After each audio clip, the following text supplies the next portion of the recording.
Unë e kisha mësuar nga librat e historisë që Aleksandri Madh është shqiptar, që nëna e tij Olimpia ishte pikërisht nga Mollosia dhe u kënaqa pa mas kur bleva librin e zonjës Kocaqi, ku thotë që Aleksandri Madh ishte shqiptar. Por pastaj kur fillova të lexoj librin, e kuptova që emri i tij nuk ishte i Madh, por ishte hynor. Ky është emri i tij vërtet dhe ai quhej djali i Zeusit ose djali i Perëndis. Ky ishte titulli i tij vërtet dhe jo i Madh. Emrin e Madh ja kemi vënë ne vetë shqiptarët, sepse Aleksandri në fakt është shqiptar nga që ka shqiptar që banojnë në Maqedoni dhe kjo logjik mua më pëlqente shumë, por kur fillova ta lexoj librin, aty u habita pa mas kur zonja Kocaqi thotë që Aleksandri Madh ishte Maqedon dhe përderisa banojnë shqiptarët në Maqedoni, atëherë të gjithë shqiptarët janë Maqedon. Ky është konkluzioni i zonjës Kocaqi, e cila vë në dyshim ekzistencën e arvanitasve, që e quajnë veten arbëror, ekzistencën e arnautëve, që marrin gjithashtu emrin nga arvanitasit, dhe emri origjinal arbëresh, që janë njerëzit e bardhë, që ekziston kjo fjalë në gjuhën shqipe me metatezë i bardhë. Zbulim i fundit i akademisë son.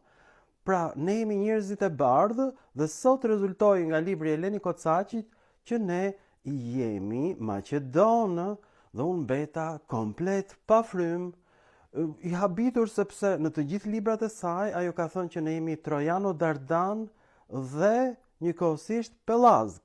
Kemi 3 kombësi të ndryshme dhe sot na ushtua kombësia maqedone. Tani Eleni Kocaqi duhet të di që Maqedonia pushtoi Greqinë, pushtoi edhe Ilirin, të gjithën përpara se sa trupat e tij të nisnin dhe të pushtonin Persin dhe pastaj një pjesë të Egjiptit, po ashtu dhe një pjesë të madhe të Indisë. Pra, të gjithë botën e njohur antike, shqiptari ynë Aleksandri e pushtoi dhe na pushtoi dhe neve, e kuptoni apo jo? Emri e Mathia, që do thot ranishte, ka mbetur në emërtimin e matit të sotëm të dashur shqiptaro Pallazgo Dardano Drilon. Prandaj, kur ta dëgjoni se çfarë thot ajo vetë që pohon atë që ka shkruar, atëherë kjo nuk është një rastësi, nuk është gabim shtypi. Ajo ka deklaruar që ne tashmë jemi Maqedon, sepse libri duhet të shitet dhe bota e njeh Aleksandrin si Maqedon dhe në mënyrë që ajo ta shesi librin dhe ta përkthejë edhe në anglisht, të bëti njohur, ajo e pranon që Aleksandri është Maqedon, ajo ndryshon identitetin e shqiptarëve. Pra, përse po luftojnë shqiptarët e Maqedonisë? Kot fare, ata që kanë Maqedon dhe jo vetëm ata, sipas Eleni Kocaqit, që të gjithë ne jemi Maqedon, nuk kemi as Geg, as Tosk, as Yllyroi, njerëz me bisht sipas grekërve, por jemi Maqedon, që do të thotë shtat lart në greqisht dhe ishte emri Apollos. Apollo gjigant, vigan, titan, ky është emri i Apollos Maqedon, Makedonos, shtat lart. Dhe bëhet fjalë pra me këtë titull për statujën gjigande në ishullin Rodos, që është e Makedonos, shtat lart. Ishte mrekullia e 8 e botës. Dhe mrekullia 9 e botës është mrekullia e Eleni Kocaqit, që deri dje thoshte që ne jemi Pellazg dhe sot rezulton që ne jemi Maqedon dhe nuk është gabim shtypi. Lexoni me kujdes dhe dëgjoni intervistën e saj dhe reagimin tonë të jashtëzakonshëm, sepse na ka ndëruar identitetin brenda një viti zonja Kocaqi. A jeni dhe ju dakord që ne jemi Maqedon? Ju lutem më shkruani, pres për mesazhet tuaja së shpejti. Ta shikojmë çfarë thot Eleni Kocaqi. Fatikisht, botimi është bërë për para 3 muajsh dhe kjo është herë e parë që unë dal në një media për të folur për Aleksandrin për shkak të ca problemeve të mia familjare. Dhe unë çdo libër e kam si fëmijën, sepse kërkon kohën e vet për të shkruar, për të sjellë te publiku. Nuk do në flisni fare? me rritjen time, pra me pjekurinë time, Stani. kërkoj që publiku të marrë më të mirën kur merr një libër tim për ta lexuar dhe nuk dua që të zhgënjet kurrë me informacionin që ai merr aty. Dhe fatikisht libri historik, në ndryshim nga librat e tjerë, është një libër që ka një informacion shumë të madh. Pra ai që e merr informacion, dhe duhet tim përës që informacioni është pushtet. Sepse është ai që të vlen sot e në të ardhmen. Informacioni është pushtet. A e dini ju që informacioni është pushtet të dashur pushtetarë? Tash ti ju e ndjeni veten shumë të pushtetshëm. Ekziston pikërisht është informimi. Dhe për këtë arsye historia të ndihmon që ti të sjellësh te lexuesit e tu dhe të ndash me to një pjesë të informacioneve që janë shumë specifike dhe profesionale që jo çdo kush mund ti nxjerrë në këtë formë dhe ti sjellë, se kërkon një punë kolosale. Dhe kështu që Aleksandri më ka lodhur, sepse fatikisht është lodhur Eleni se merr libra grek, i fut tek artificial intelligence, i fut një përkthim, i vë emrin shqiptar edhe kështu shumë u lodh Eleni, duke kopjuar librat grek. Kam vendosur që kur kam qenë në universitet që do të bëja një libër për Aleksandrin, dhe fatikisht kam thënë dhe profesorit atëherë më thanë që duhet mbarosh shumë mirë universitetin. Pas sa vite që realizove ëndrrën sa i bie? Shumë pas çerek shepulli. Edhe Shiko, edhe ju mund bëni një film për Aleksandrin, edhe libër. Shkoni tek Wikipedia, merrni betejat e Aleksandrit, vetëm shtoni që është shqiptar. Këtë bën dhe Eleni, ë? Po tregon Wikipedian edhe po shton që është shqiptar, kaq. Edhe Sazanguri merr historinë e Francës dhe përkthen në Shqip me inteligjencë artificiale dhe thot Napoleoni është shqiptar. Në kuptoni, unë sot do marr historinë e Kinës e do nxjerr Mao Tse-tunin shqiptar. Thjesht do e kopjoj nga Wikipedia çfarë bëri Mao Tse-tuni. Çfarë problemi ka? Duke si emër shqiptar, Mao që doni, Maon që doni. Maon që doni është emër shqip. Ata bëjmë një libër për Maon që doni. Nga do doni. Një profesori tim që unë do ta bëj një libër për Aleksandrin, dhe besoj që do të mbarosh universitetin shumë mirë, sepse Aleksandri është një figurë që kërkon shumë informacion, dhe fatikisht unë e mbarova me mesatare 10, shkëlqyer dhe paktën në fushën e shkencës ose të paktën të metodikës shkencore, jam shumë korrekte dhe shumë kërkuese te vetja. Ka qenë inspirativ më shumë se çdo votim tjetër që ke bërë? Ka qenë për shkak të vëllimit të madh të materialit. A doni të flasim për Mao që donin? Maon që donin, Maqedonin. Nga Maqedonia, nga Kina. Patjetër, ky është Temër Pelasgo Karian. Sjell atë sepse duhet të kemi parasysh një gjë që është një material i cili është shpërndaluar jo vetëm antik, por kishte edhe disa të dhëna mesjetare për të. Duhet shikoj edhe të dhënat biblike, edhe të dhënat kuranore, edhe të dhënat që ishin në lidhje pikërisht me sjelljen, për shembull tek arabët kishte disa informacione që unë për shembull nuk i kisha ditur për Aleksandrin. Aleksandri mbaj profet, thosë edhe nga Bibla me atë titullin tek profecia e Danielit Ciapi. Pra Ciapi që është dhe simboli i Skënderbeut e ka Aleksandrin, sepse Skënderbeu është ndryshe. A dini ju që Ciapi është simboli i Skënderbeut edhe i Aleksandrit, sepse ata kanë banuar shumë afër me njëri tjetrin, ishin komshi. Edhe Skënderbeu edhe Aleksandri, e dini ju apo se dini? Edhe Einsteini, edhe Galileo kanë jetuar në të njëjtën kohë, nuk e dini ju? Edhe Aleksandri dhe Skënderbeu. E donin Ciapin, në fakt e milnin Ciapin dhe shpesh kanë pirë qumësht Ciapi. Dhe gjithë kastrioti mbante pikërisht titullin e Aleksandrit të Madh, thoshte që jam Epirot Damash. Po, ai mbante titullin e Aleksandrit të Madh nga Epiriotia. Patjetër. Macedono Trakas Trojano Dardano Trilonas. Pra mbreti i Maqedonisë, sepse Shqipëria është quajtur Maqedonia dhe shqiptarët janë vetë Maqedonia. Po, Shqipëria është quajtur Maqedonia, Pelasgia, Labiatania, Aulonia. Dyrachionia është qytur Shqipëria, Skodrinonia. histori.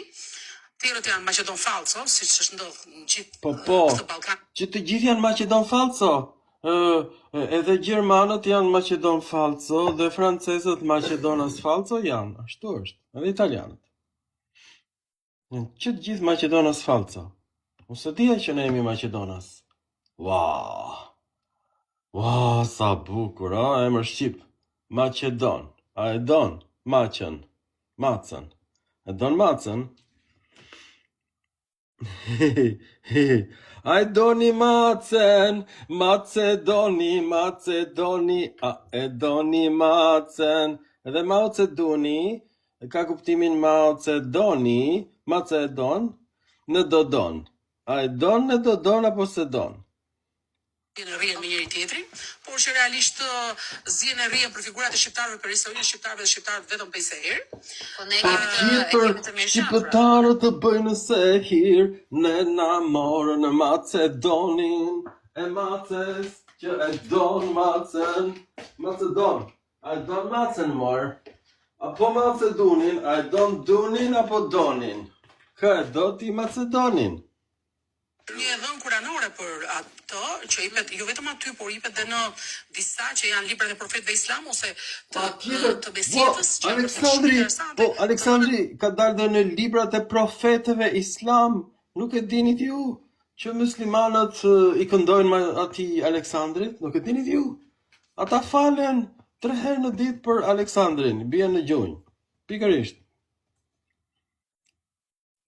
Unë se di as vetat që ekzistonin, dhe kur i kam parë, Aleksandri më quaj jo vetëm që ishte një person që quaj gati profet, edhe nga Bibla edhe nga shpjegimi që jepin ato për te Kurani. Po pikërisht. Në fillim doli Kurani dhe pastaj Bibla. Në fillim ai u përmend në Kuran nga profetët e Kuranit dhe pastaj doli edhe në Bibël. E kuptoni? Një çik më vonë. U rishkrua Bibla edhe një herë sepse doli në Kuran. Dhe ata që bën Biblën thanë, shiko, du ta ndryshojmë, du ta fusim Aleksandrin këtu. Po nuk e di, se di, a është Aleksandrin Bibël, siç thotë Eleni Kocaqi apo s'është? Po na thoni.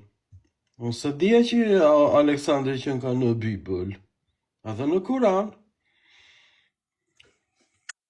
Sepse fatikisht Aleksandri që kur lindi, edhe jam edhe jati, kishte një ndjesi që ai nuk ishte një fëmijë si gjithë tjerët.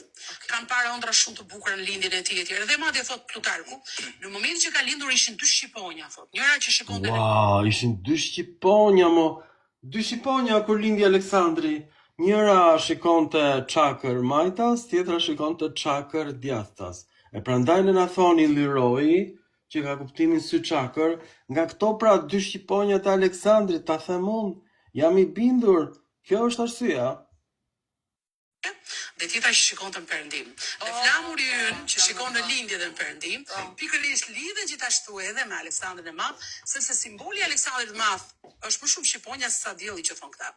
Sepse Aleksandri dhe kur luftonte, nëse shikonin, luftonte madje thuaj që nga të gjithë autorët që e kanë ndjekur për betejë, që në moment që vinte një shqiponjë nga ana e ushtrisë gjithmonë të do marrë fitoren sepse shqiponja ishte simboli i Zotit.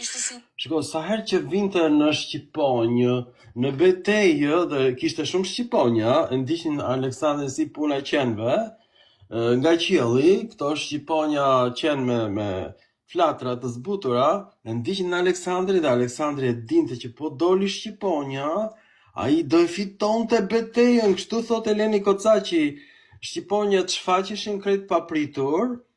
Edhe ndiqnin Aleksandrin, e kanë ndjekur deri në ndiq shqiponjat, edhe ai sa shifte shqiponjën, ai e dinte që do e fitonte betejën, ishte e sigurt. Thuaj që ajo ishte sinjali nga Zoti që fitore takonte atij. Dhe prandaj edhe kjo lidhet dhe me totemin që ne kemi si simbol në shqiptarët, që është vërtet shumë e bukur, por nuk e dija që ajo lidhe më kaq thellë, pra lidhe dhe me Aleksandrin e Madh. Si duket sikur Po kështu fitua dhe beteja për shërimin e Kosovës. Ushtria shërimtare e Kosovës pa disa shqiponja dhe e kuptoi që do e fitonte betejën. Dhe kështu çlirua dheun i dashur, mjafton që të shikosh ti ca shqiponja dhe s'ka problem. Mund ta fitosh edhe me Shkopinj betejën, edhe me Pirun, edhe me Lug. Historianët ne presim që të mësojnë gjëra dhe ndërkohë në ata shumë shumë gjëra në lidhje me Nga kërkimi. Dhe ne ua transmetojmë juve. Dhe po, faleminderit Se ti në këtë kërkim që ke bërë, ti po thua që ke marrë dhe fakte në fakte le të themi në profeci të ndryshme, pra si shkon ti deri tek ai fakt. Shiko, kjo ka marrë fakte, marrë profeci të ndryshme dhe këto profeci janë edhe në Kur'an, pastaj u rishkruan dhe në Bibël, sepse në fillim dolën në Kur'an. Dhe ishin profecit për Aleksandrin, i cili sa herë që shikonte shqiponja në betejë, ai e dinte që do fitonte, sepse njëra nga shqiponjat shikonte në lindje dhe shqiponja e dytë shikonte në perëndim. Edhe Aleksandri drejtohej zakonisht për nga jugu dhe ashtu i fitonte betejat duke përdorur ato anët e horizontit. Shqiponja lindje perëndim, ai sulmonte në jug dhe kështu e fitonte betejën. Flasim për këtë gjë. Për shkakun si historian, duke bëj një studim, dua gjitha burimet të shikoj. Po, dhe ti ke dhe të pasqyruar të gjitha Geografia është ka shumë e pasur, Do shikosh burimet antike mesjetare, po. çdo kush që ka Greke, shkruar po për shikoj Aleksandrin, spanjolle gjithashtu. nga burimet primare. Unë nuk marr burimet sekondare. Burimet sekondare janë autorë që shkruajnë sot për Aleksandrin. Okay. Kto shkruajnë politikisht, shkruajnë sipas dëshirave të tyre, shikojnë sipas A dini ju që burimet primare janë në greqisht? A di greqisht Elena Kocaqi? Sepse këto janë burimet primare dhe atëherë nuk ishte shkruar as Kurani as Bibla kur lindën burimet primare. se tyre shikojnë në këndvështrime të ndryshme. Unë jam historiane shumë kërkuese.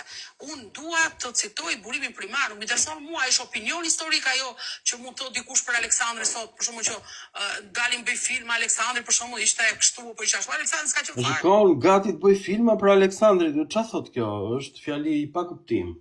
Gati të bëj filma për Aleksandrin. Çdo me thënë kjo. Ku e dinte Aleksandri që bëheshin filma? Kur lindën filmat, dhe kur Aleksandri mësoi se bëheshin filmat, si mendoni ju? Po ky diskutim që nga shumë i bukur, shumë i zjarrt, ne do bëjmë diskutime të tilla të mrekullueshme, këto live-et tona do dalin kështu, xic fare. Pra merrni pjesë, e kuptoni? Live-i po del jashtëzakonisht i shëndosh, plot me ide, me mendime nga filma që Aleksandri mendonte se do bëheshin për të, kur ai u nis për të pushtuar Persin. Ta dëgjojmë më tej. Ashtu, si thon ata, Aleksandri ka qenë me ca parime morale të jashtëzakonshme si Aleksandri ka qenë me parime morale të jashtëzakonshme, prandaj ai kishte disa gra, në fakt bënte dashuri dhe me burra. A e dini ju që Aleksandri bënte dashuri me shokun e tij më të ngushtë? E kishte dylber sepse kishte parime morale, nuk e kuptoni ju? Aleksandri vrau baban e tij sepse kishte shumë parime të forta morale.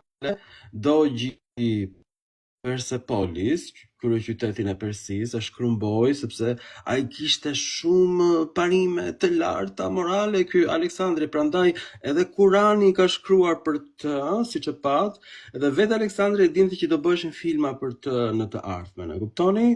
Kjo është e padiskutueshme. Kjo Aleksandri, e kuptoni çfarë parime të larta morale që kishte ai e gjithë të tepër. E bëri shkrum me tokën dhe vrau të gjithë fëmijët edhe gratë, sepse ai kishte parime të forta morale. Ai shkoi dhe pushtoi Ilirin, vrau gjysmën e ilirëve, sepse kishte shumë parime të forta morale. Pikërisht për këtë, ai vrau ato që s'kishin parime morale.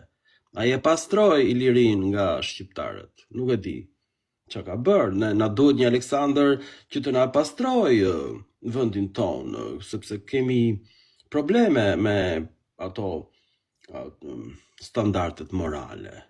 E kuptoni apo jo? Ishte një njeri që sundonte botën, dhe kishte botën kontroll, dhe moralin e ka pas të lartë nga do të thënë që një rrallë mund të gjesh sot sundimtar të nivelit të Aleksandrit me moral të nivelit të tij. Elena, duket sikur Ku ka njerëz si Aleksandri që vrau me miliona veta?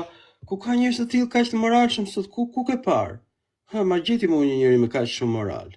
Nuk ka të dytë një vrasës të tillë. Fitet më shumë për Skënderbeun, për figura të tjera se sa për Aleksandrin.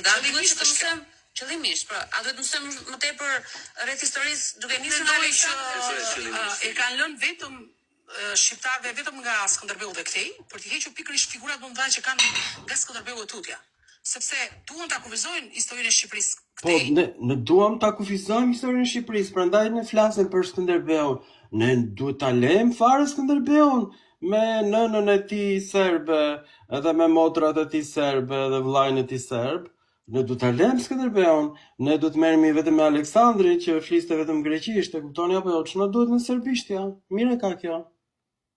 Por dhe të Skënderbeu pretendimet janë, e kemi parasysh, fillon njëri i imi e tjetri i imi, por unë qëllimi shqiptarëve duan të lënë Skënderbeun e këtej për t'i marrë nga Skënderbeu e tutje, kur Skënderbeu e tutje është Pirosh, Aleksandri, Konstantini, Dokleciani, Justiniani, janë figurat kalibër botror që kanë Nga Skënderbeu ne kalojmë te Diokletani. E kuptoni çfarë ndryshimi, domethënë nga Skënderbeu ne kalojmë në periudhën romake, nuk e kuptoni juve, te Konstantini pastaj. Prandaj kjo është mënyra e zhvillimit historik. Së prapthi, nga e tashmja ne shkojmë në të kaluarën, kështu lëviz historia. kanë bërë historinë e botës, dhe të cilat ne shqiptarët i kemi të pjesë trashëgimisë tonë, por ne nuk bëjmë asgjë. Për shumë leku ju është që në kohën e Zogut ja vendosi monedhës emrin e Aleksandrit për ta Ka të quajtur. drejtë, Zogu e ka fajin. Ai ja vendosi leku ton në emrin e lekës të Aleksandrit. E kupton? Gjithë problemi aty qëndron. Duhet ishte emri ndoshta Diokletanit, nuk e dim. Jo i Aleksandrit, mira ka. Pastaj pse shkurtoi në lek? Ç'a bëjnë shqiptarët, ë? Monosilabik, një qelizor, orangutang. Pse ndryshon? Emri është Aleksandër, pse ja vë emrin e lekut ti Aleksandër? Pse e bën lekut ti? Kush je ti, ha? Por nga ana tjetër nuk ke një busti për Aleksandrin. Jo, se ke. Pikërisht. Po nuk e ke pra. Po ndërkohë vendet e tjera e kanë. Nëna e tij është nga Epiri, nga jugu i Shqipërisë. Babai ishte ilir, sepse duke e parasysh gjë. Fiset maqedone nuk janë fise etnikisht, janë fise ilire. Shteti është maqedon, siç ishte shteti e Epir. Shteti ishte maqedon, por fiset ishin ilire. Edhe Greqia, shteti ishte grek, por fiset ishin pellazge, e kuptoni? Kjo është kaq e thjeshtë, si nuk arrini dot që ta kuptoni një gjë kaq bazike. Shteti, për shembull Dardan, shteti ilir, shteti maqedon, por fiset ishin i njëjti shtrat etnik. Pra, të gjithë ato që përbëjnë shtetin e Maqedonisë të antikitet janë fise epirote, fise ilire, në fund fare morë edhe ca fise traki që i pushtoi Filipi. Pra, dua të them këtë që ne kemi një lidhje direkte me Aleksandrin, qoftë në zakone, qoftë në kulturë. Po më në lidhje direkte kemi, sepse ai na pushtojnë, e kuptoni? Ne kemi pirë kosin e Aleksandrit. E kuptoni? Ne kemi pirë kos, ne kemi shumë lidhje me Aleksandrin. Madje mund të ketë njerëz që kanë ADN-n e Aleksandrit, sot dhe kësaj dite jam i bindur për këtë gjë. Qoftë traditën si është martuar Aleksandri, në të gjithë simbolikën e tij, ajo është shumë e lidhur me shqiptarët sot. E qartë. Dhe lejoj shumë pak fatikisht kanë Po këtë. ti këtu le të themi sfidon të gjitha ato burimet e të gjitha ato shkrimet politike mbase që mund të kenë dashur të shtrembërojnë historinë për sa i përket Aleksandrit. Ke pasur ti ndonjë kritik në lidhje me këtë? Ke pasur ndonjë person që mbase le të themi nuk e ka pëlqyer kjo mënyrë shkrimi e jote? Se unë shkruaj me fakte. Unë nuk besoj se ka njëri normal, një njeri që merr vesh nga historia dhe Shiko, kjo shkruan me fakte më, e kupton? Nuk ka njeri normal si kjo. Kjo është njeriu më normal në botë. Kjo vetëm me fakte shkruan. E kupton? Merr Wikipedian, i fut një përkthim me ChatGPT, vë emrin Aleksandër Shqiptar, edhe pastaj bie me grusht tavolinës, si kryeministri. të shtoj për fakte që të sjell.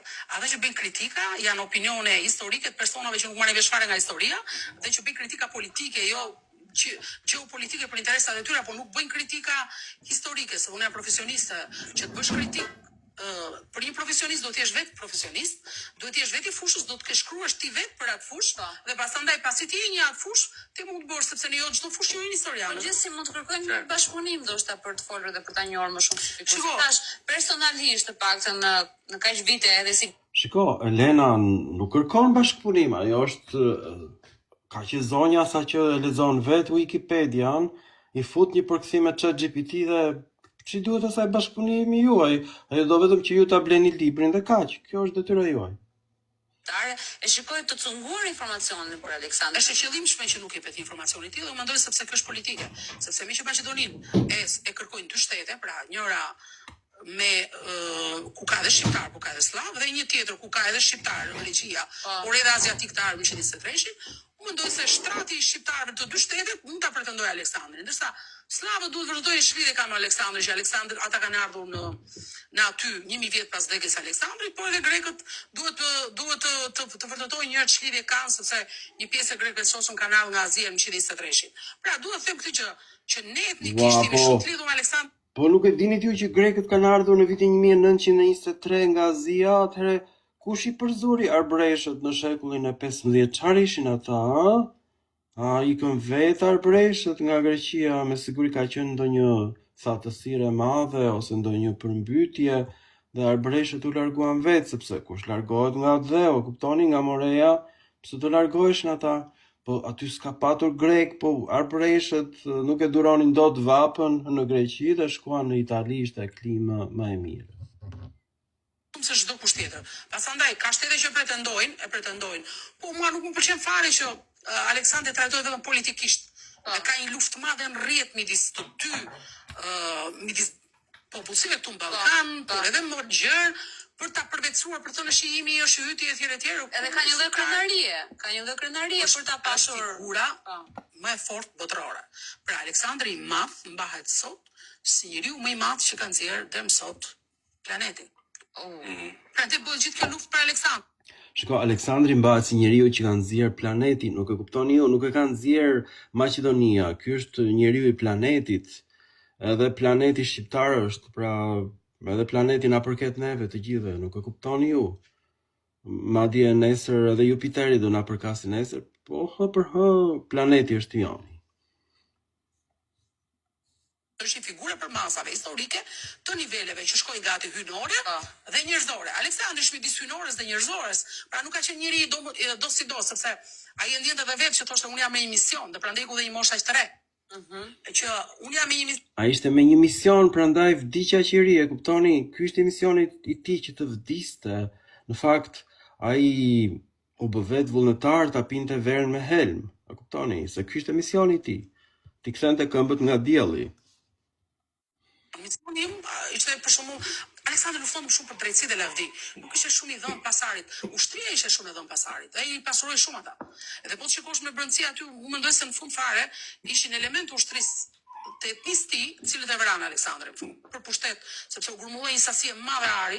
Unë mendoj se sot tërë këta miliardierë po ti mbledhësh bashk, nuk kanë pas pasurinë që ka pas Aleksandri në atë kohë. Pra gjithë miliardierët e botës sot, po ti mbledhësh nuk kishin pasurinë, madje mund të shkonte thuhet deri te GDP-n e Amerikës sot, pikërisht vjetore e vrazhlet. A nuk e dini juve që Aleksandrin e vran sepse ai kishte grumbulluar një sasi të madhe prej ari? Dhe donin t'ja merrnin arin, a e kuptoni? Ai nuk donte argjend, nuk e donte argjendin, as bakrin, ai donte vetëm arin. Ky ishte problemi. Po e barazvleshme sasia e arit që ai grumbulloi, por nuk e grumbulloi për vetes ai s'mori asgjë. Ai thoshte pasuria e Maqedonisë. Pra ai ka qenë shteti të shërtor. Po. Dhe çështja është që ai e dinte që nuk mund ti organizonte dot ushtrin, pa u premtuar atyre që do të pasuroheshin, se nuk vite të luftonte të lindte jetën për lavdin e Aleksandrit. Misionare? Si? Ka qenë misionar si figurë. Po, ai ka lindur si misionar, ai është edukuar si misionar. Ai mori, domethënë Olimpia, kemi parasysh dhe çështjen e edukimit të fëmijëve. Gratë shqiptare kanë sot edhe prindit shqiptar. Si Filipi dhe Olimpia morën më të mirët për Aleksandrin Bret. Dhe llogaritet domethënë që ne sot marrim nga rruga i bëjmë kryeministra, ministra pa shkollë, pa arsim, pa kulturë, pa edukat, dhe themi pastaj ku vajtën miliardet të shtetit shqiptar, normal që ai që vjen aty s'ka as kulturë, ai as di as do. Aleksandrin ata e rritën si Bret. Se thanë do marri front. Shiko, Belinda Balluku ka vjedhur miliona euro sepse ajo nuk e njeh Aleksandrin. Po ta njifte, ajo do grumbullonte arin për popullin. Belinda Balluku, edhe Edi Rama nuk e njeh Aleksandrin. Pikërisht këtu është problemi. Po ta njifte do të grumbullonte ar për njerëzit, siç bëri Aleksandri i Madh. Maqedonisë. Dhe duke rritur me Aristotelin si filozof, që i mësoi politikën, i mësoi filozofinë, i mësoi retorikën, i mësoi shumë gjëra. Por jo vetëm kaq, ai edhe në çdo fushë tjetër të muzikës, të matematikës, të artit ushtarak kishte më të mirë të kohës. Pra njerëz që ishin figurat më të shquara të asaj Po pra dhe në fushën e muzikës, ai solli muzikant nga Greqia dhe nga Iliria që këndonin Iso, Labe, dhe i solli me fustanella, pikërisht për këtë gjë, ai solli muzikën shqiptare në Persi, në Egjipt, në Indi, edhe matematikën ai e solli, Aleksandri, sepse persianët nuk dinin ç'ishte matematika, as babilonasit. Ai e solli.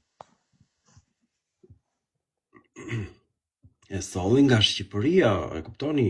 Neve shkuam edhe sollëm matematikën atje në Persi.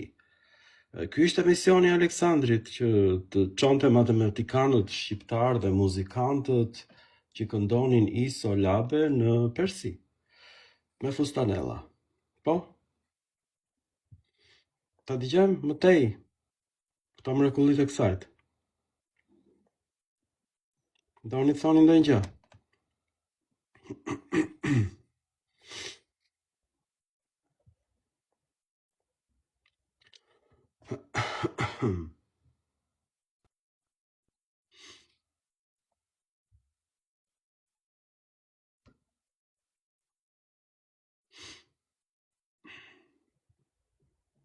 Doni të thoni ndonjë gjë me rëndësi?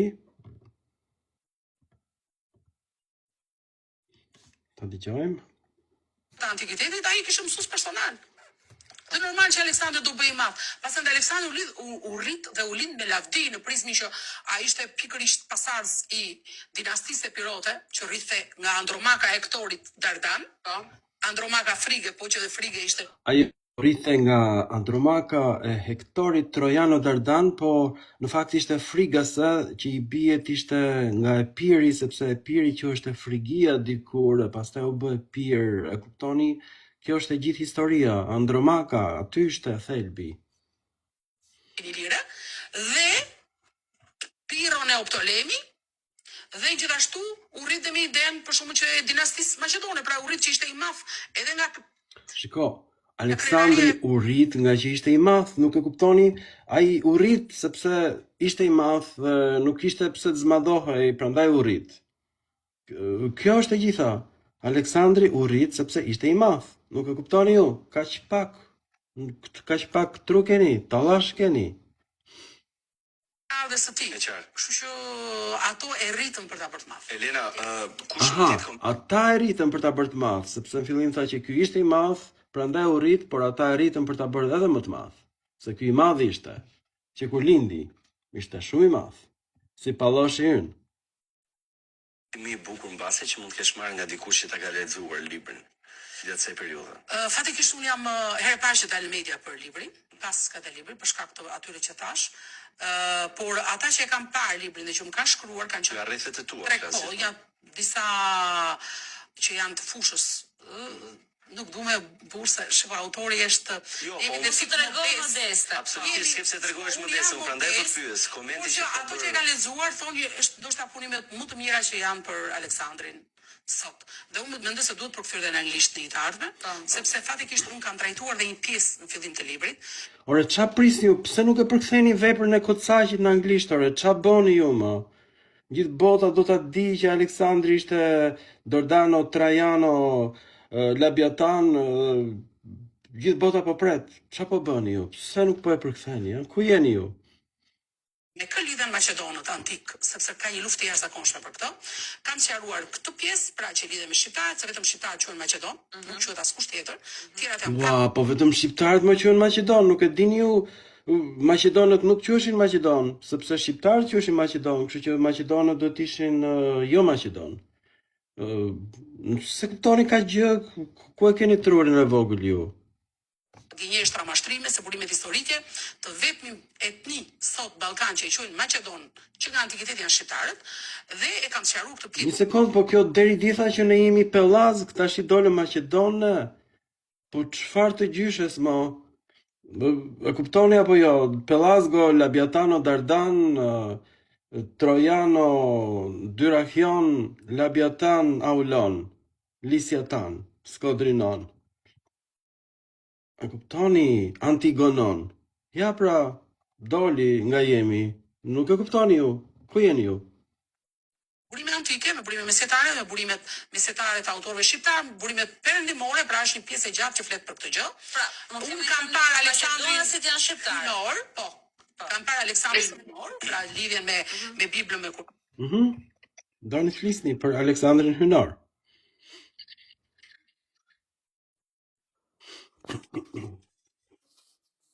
Mund të flisni po të doni. Sepse Aleksandri ishte Maqedon edhe ne Maqedoni jemi si Aleksandri, nuk e kuptoni këtë gjë ju. Më kujtoj se Aleksandri ishte shqiptar. Eleni tha që ne jemi Maqedon, po para 2 javësh tha që jemi Pellazg. Para 4 javësh tha që jemi Trojan, më herë tha jemi Dardano Labiatan. Kështu që çfarë jemi ne, se s'po marr vesh. Që është shumë rëndësishme në këtë pjesë, kam parë pak edhe faktin që ka një status të Shkodrës që flet edhe për një fillim për një testament të Aleksandrit, i cili është shumë interesant, po i pa studiuar, i pa parë. Kjo tregon që faktikisht Aleksandri ka ndënjur në mbretërinë ilire një vit, e njifte mbretërit e lirë, dhe kur kishte probleme me Filipin, ata që e morën mbrojteshin mbretërit e lirë. Dhe prandaj duhet ke pikërisht pavarësisht se koha e bën që shkrimet mos jenë, dhe ajo që është e statusi i Shkodrës, mendoj se ka një të vërtet historike për shkak të kësaj, sepse dhe mbreti Pirro, kur u hodh nga Froni, e rriti pikërisht në Shkodër dhe në këtu në zonën e Tiranës, pikërisht mbreti i Shiko, rritën në Shkodër, që është zona e Tiranës, ju nuk e kuptoni, ju s'merrni vesh fare as nga historia, as nga gjeografia. Filipi rriti në Shkodër, që është zona e Tiranës. Ku jeni ju? Labiatano Dardan. Pra kanë pasur Elena, kush duhet ta posedojë këtë libër përveç adhuruesit të historisë? Them fëmijët, adoleshentët, ata që ndjekin kërkime shkencore, ata që janë të profilizuar drejt historisë, studentët. kush, sepse gjuha e librit është sa shkencore, por aq edhe e thjeshtë, sepse unë këtë kam të timen që unë shkruaj thjesht, sepse dua që të më kuptojnë të gjithë ata që lexojnë. Mendoj se përveç të apasionuarve historianëve, ata që janë njerëz që merren me fushën, se përgjithësisht mua më lexojnë mjekët për shkak. Shiko, Ata kam lexuesit botë. lexojnë këtë mjekët, e kuptoni, ata që të vënë gjumë, të bëjnë narkozë, e lexojnë librin e Eleni Kocaqit, se ndryshe narkoza nuk punon, nuk shkon në gjumë, nuk vepron. Po sa i fut ti pacientit librin e Kocaqit, atë e zgjumi me një herë, edhe nuk ka dëshirë fare që të zgjohet. Mjekët më lexojnë elita përgjithësi, më lexon dhe kjo është nder dhe krenari për mua që në fakt njerëzit më të shkolluar, më të lexuar dhe marr vlerësimet maksimale prej tyre, biles madje një mjek i më tha që Elena, mua kjo që shkruan ti tha më duket më vështirë se profesioni im, që ishte një... Shiko, kjo që shkruan Elena është më vështirë se profesioni i mjekësisë, more, kuptoni, e operacionit të zemër. A dini sa vështirë është libri Elena Kocaqi që ta kuptosh që Aleksandri u rit në Shkodër, që është zona e Tiranës. Ata merr mendja, domethënë ti nuk e koncepton dot, nuk ke atë bagazh që ta përthithësh atë arealin gjeografik të Aleksandrit, nuk e kupton dot se si mund të jetë në Shkodër brenda rrethit Tiranës. Po. Përshëndetje, Përshëndetje. si kaloni? Mirë. Pa ju kemi? Po diskutojmë për emrin e Ilirëve, bëra një film, e keni parë? Aha, po. Sa mendimi keni?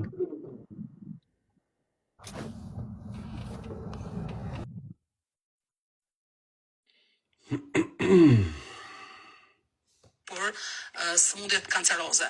Më e vështirë është kjo që bën ti tash se kjo që bëjmë ne. I thash po pse?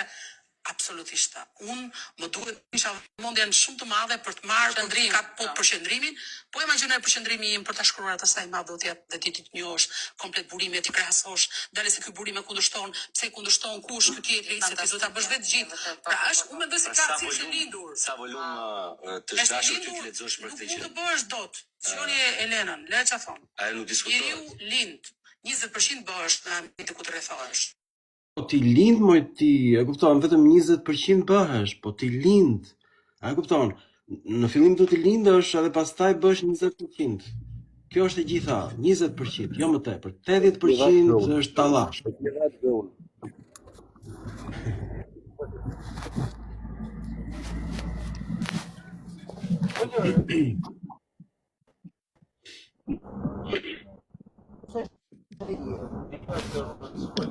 O Belishova! Belishov fushi ke shpita apo Belishov lartë? Nuk është ai, o ti po ke.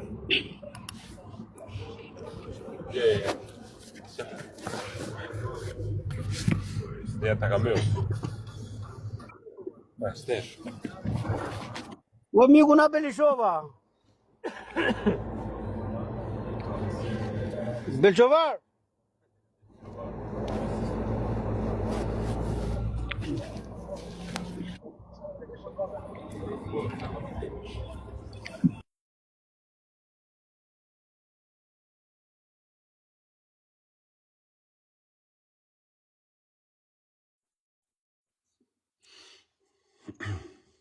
Por në këto fusha, për shumë, për të shkruar, kjo është një aftësi që ti e ke me të lindurit si njëri. Unë jam lindur në një ambient me libra, prindit kanë qenë mësues dhe jam Shiko, kjo ka lindur në një ambient me libra, shumë e rëndësishëm. Po rrethove me libra e plotson 80%, sepse ajo tha që duhet të lindesh në fillim dhe merr 20%, pastaj 80% duhet ta marrësh po të rrethohesh me libra. librin që 3 vjeç ma kanë edukuar në shtëpi, që kam pas gjithmonë.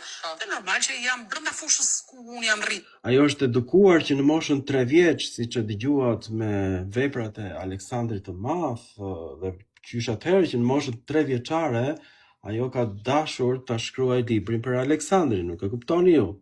Kaq pak kuptoni. Edukuar.